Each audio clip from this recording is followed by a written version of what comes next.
శ్రీనివాస్ శ్రీలీల గారు గారు శ్రీనివాస్ ఏమంటారు గారు జగన్మోహన్ రెడ్డి పర్యటన మీద మీ కామెంటు? సాధారణంగా ఓ మాజీ ముఖ్యమంత్రికి ఉన్న వ్యక్తి అంటే విఐపి ప్రోటోకాల్ అంటారు, వివిఐపి ప్రోటోకాల్లో ఉంటారు. సాధారణ మాజీ మంత్రి ఎమ్మెల్యే తిరిగేది వేరు, వాళ్ళకు కూడా ప్రోటోకాల్ ఉంటుంది. ఒక మాజీ ముఖ్యమంత్రి వస్తున్నాడంటే అది ఉండేటువంటి పరిస్థితులు వేరు.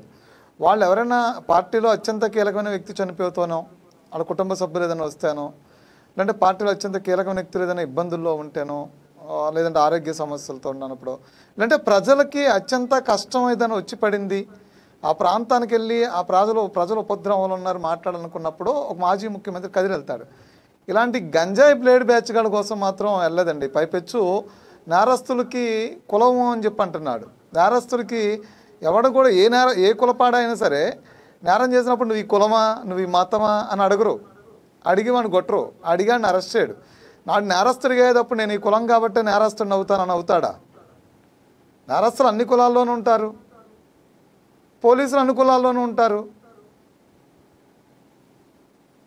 ఏమంటారు పర్యటన మీద? తెనాలి సంఘటన ఏదైతే ఉందో ఈ రోజున మరి జగన్మోహన్ రెడ్డి గారు రావటం, అక్కడ గంజాయి బ్యాచ్ని ఈయన పరామర్శించటం, దాని మీద రాష్ట్ర వ్యాప్తంగా మరి తెలుగు ప్రజలే కాదు అన్ని వర్గాలకు సంబంధించిన వాళ్ళు కూడా ఏ విధంగా ఈ రోజున చర్చ జరుగుతుంది దాని మీద అంటే, ఫస్ట్ ఇక్కడ జగన్మోహన్ రెడ్డి గారు పదే పదే చెప్తున్నారు మంగళగిరిలో ఉన్న వ్యక్తిని మరి తెనాలి తీసుకొచ్చి కొట్టారు అని. మరి ఈయన తెనాలి ఎందుకు వచ్చాడండి? ఈయన మంగళగిరి వెళ్ళకుండా మరి ఈయన తెనాలి వచ్చి పరామర్శ చేస్తున్నాడు కదా, మరి మంగళగిరి నుంచి వ్యక్తిని తీసుకొచ్చారంటారు, ఈయన మంగళగిరి వెళ్ళొచ్చు కదా.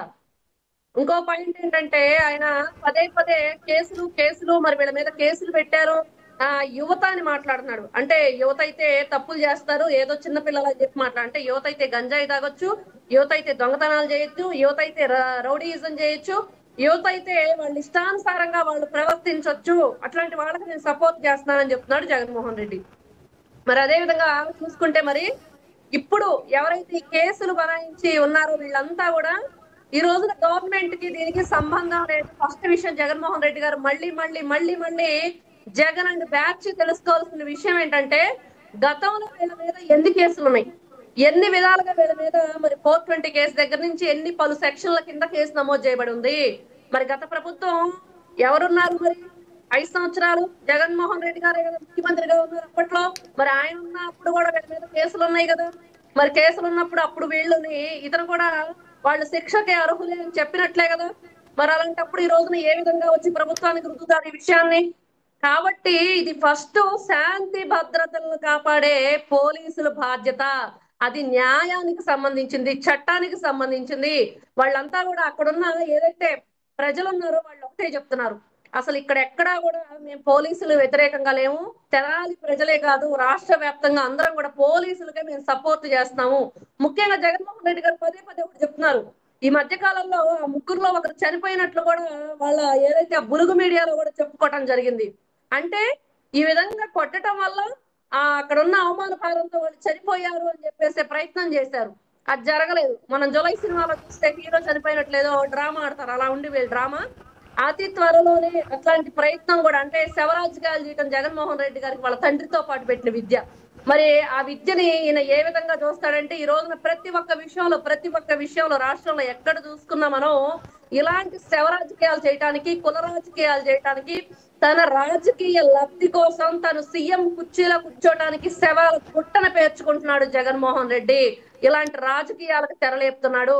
మరి ఈ రోజున చూస్తే ఎవరైతే ఈ ముగ్గురు ఉన్నారో తెనాలికి సంబంధించిన వాళ్ళ ఒక మదర్ మాట్లాడటం జరిగింది. ఆవిడ మాట్లాడుతుంది, నా కొడుకు కాల్లో రాడ్ వేసింది, చాలా అమాయకుడు, చాలా మంచివాడు, అసలు ఎట్లాంటి కేసులు లేవని చెప్తూనే వీళ్ళ బులుగు మీడియా ఇచ్చిన ఏదైతే కథనం ఉందో వాళ్ళు చెప్తూ వాళ్ళకి స్క్రిప్ట్ ఆవిడ మధ్యలో చెప్తుంది, మా అబ్బాయి హైదరాబాద్ లో ఉంటాడు, ఏదో వాయిదా ఉంటే వచ్చాడు అని మాట్లాడుతుంది. ఏం వాయిదా ఉంటే వచ్చాడు? మరి కేసులు ఉంటేనే కదా వచ్చాడు.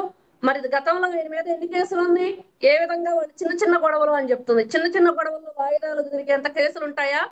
మరి ఈ విధంగా చెప్పుకుంటూ పోతే జగన్మోహన్ రెడ్డి ఎవరిని పెంచి పోషిస్తున్నాడు అంటే, నిజంగా ఈ రోజున వాళ్ళని పదే పదే పదే పదే వీళ్ళని నడి రోడ్డు మీద కొట్టారు, నడి రోడ్డు మీద కొట్టారు అని అంటున్నారండి. ఇక్కడ నడి రోడ్డు మీద కొట్టడం అంటే వాళ్ళు చేసిన పనులు గంజాయి మత్తులో అవతల వ్యక్తి ఎవరు, అసలు మనం ఏం చేస్తున్నామనే సోయ కూడా లేకుండా కేవలం వాళ్ళు ఆ గంజాయి మత్తులో వాళ్ళ మీద ఏ విధంగా దాడికి పాల్పడేవారు, అక్కడ ఎలా వీరంగం సృష్టించేవాళ్ళు.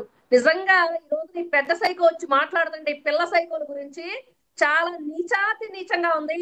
ఆయన స్థాయిని తగ్గించుకున్నారు అంటే మాకు అసలు స్థాయి లేదు, హోదా లేదు, మా బ్రతుకు లేదంతా మేము ఇలా దిగజారిపోయి ఉంటాం, ఇట్లాంటి దిగజారుడు మనుషులకే మేము సపోర్ట్ చేస్తాం అంటే గతంలో మనం ఒకటి చెప్పుకోవచ్చు దీని గురించి. పాకిస్తాన్ భారత్ మధ్య యుద్ధం జరిగినప్పుడు పాకిస్తాన్ ఏదైతే అక్కడ ఉగ్రవాదులను కోల్పోయారో వాళ్ళు ఆ ఉగ్రవాదుల మీద వాళ్ళ జెండాలు కప్పి మా వాళ్ళే అని చెప్పి నిరూపించుకుంటున్నట్లుగా ఈ రోజు జగన్మోహన్ రెడ్డి గారు మరి ఈ బ్యాచ్ అంతా మేము పెంచి పోషించే బ్యాచ్నే మా వైఎస్ఆర్సీపీ పార్టీ ఇట్లాంటి బ్యాచ్ కి సపోర్ట్ చేస్తుంది, ఇట్లాంటి ఉగ్రవాదులకి మేము పెంచి పోషిస్తామని చెప్పేసి ఈయన ఈ రాకతోటి ఏదైతే ఈ రోజున వాళ్ళందరికి కూడా ఏదో నేను ఉద్ధరిస్తాను, నేనేదో ఇక్కడ వెలగబెడతానని చెప్పేసి ఈ రోజున తెనాలి వచ్చారు కదా.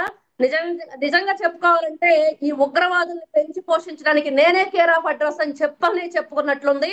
ఖచ్చితంగా జగన్మోహన్ రెడ్డి గారు అక్కడున్న పాకిస్తాన్ ఉగ్రవాదులు, ఇక్కడ ఆంధ్రప్రదేశ్ లో ఉన్న ఈ ఉగ్రవాదులు ఇద్దరు ఒకటేనని చెప్పేసి మనకి ఇక్కడ అర్థమవుతుందండి. రైట్.